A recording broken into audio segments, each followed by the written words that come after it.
Hello and welcome back to the 1991 Review Channel. Continuing from the previous episode, after leaving the Sea God's Pavilion, Hua Yuhao immediately rushed to the Tang Sect's base to announce the upcoming mission. Upon hearing they were preparing for the battlefield, everyone was incredibly excited. However, there was a more pressing issue. Bei Bei, Su Sanshi, and Jiang Nanan were all on the verge of becoming soul sages.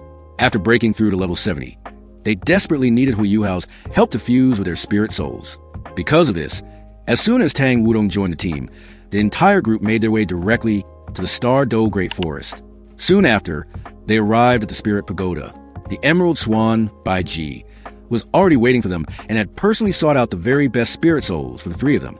The group was quickly led to the Spirit Ascension Hall, a place overflowing with a dense radiant element. Here, the three Spirit Beast candidates were already waiting. First was a 10,000-year Heavenly Dragon Horse with a pure Radiant Holy Dragon bloodline, reserved for Bei Bei. Next was a 30,000-year Golden Tortoise for Su Sanshi. And finally, a severely injured 30,000-year Rouge Softbone Python for Jiang Nanan. Without wasting any time, Hua Yuhao immediately began helping everyone form their contracts.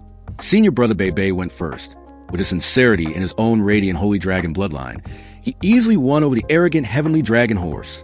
The fusion process was as smooth as flowing water, a perfect 100% success. As a result, Bei Bei's soul power not only broke through to level 70, but also leaped all the way to level 72. His martial soul evolved completely into the Radiant Holy Dragon, and he simultaneously awakened his powerful 7-spirit ability, Radiant Holy Dragon Avatar. His spirit soul, the Heavenly Dragon Horse, also transformed, sprouting a pair of majestic, awe-inspiring dragon wings. When it was Jiang Nanan's turn, things were not so simple. Her Rouge Softbone Python harbored an extreme hatred for humans, as it had once been gravely wounded by a super dwarf from Shrek Academy. The moment it saw Jiang Nanan, it bared its fangs with hostility, slashing a wound across her face.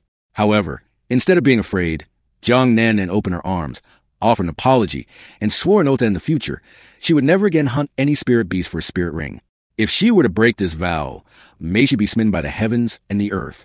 This oath moved not only the Python, but also Bai Ji herself. As soon as Hua Yuhao began the ritual, something strange happened. The Rouge Softbone Python did not disappear immediately, but instead coiled around Jiang Nanan, transforming into a large, translucent pink cocoon that completely enveloped her. Jiang Nanan's aura skyrocketed, and her 7th spirit ring quickly formed. When the cocoon vanished, her power had increased to a startling degree. Even more terrifyingly, she could now transform back into the shape of the Rouge Softbone Python, while her own spirit rings would appear on the spirit soul. Jiang Nanan explained that she had learned 3 new spirit abilities, and the spirit soul had become a second body for her, boosting her combat and survival capabilities to a terrifying degree. Seeing his teammates receive such a massive buff, Su Sanshi was eager for his turn. However, his process unfolded like a comedy sketch. He did his best to flatter the Golden Tortoise, even promising to find a beautiful turtle lady as a second spirit soul later. To everyone's surprise, the tortoise could speak human language and immediately agreed. But before beginning the fusion, it suddenly requested that Bai Ji and the other spirit beasts leave the area. The moment it began, a strange phenomenon occurred. The tortoise did not dissolve, but instead erupted with an unreasonably immense life force. The energy was so powerful that Hua Yuhao's Eye of Destiny opened on its own, and his Saber of Life flew out to automatically absorb it.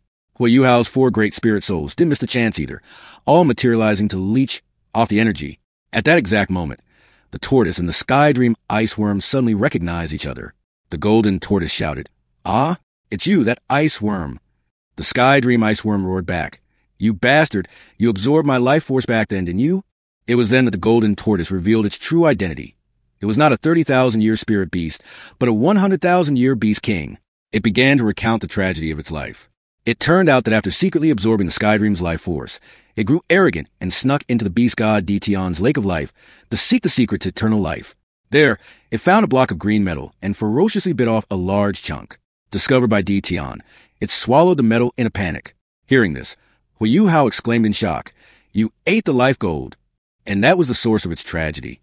The Golden Tortoise continued its story with resentment, explaining that the metal began to reverse the process, absorbing its life force instead. From a mighty 100,000-year beast king, it was drained to the brink of death, forcing it to seek fusion with a human just to stay alive. Just as its story ended, the fusion process completed.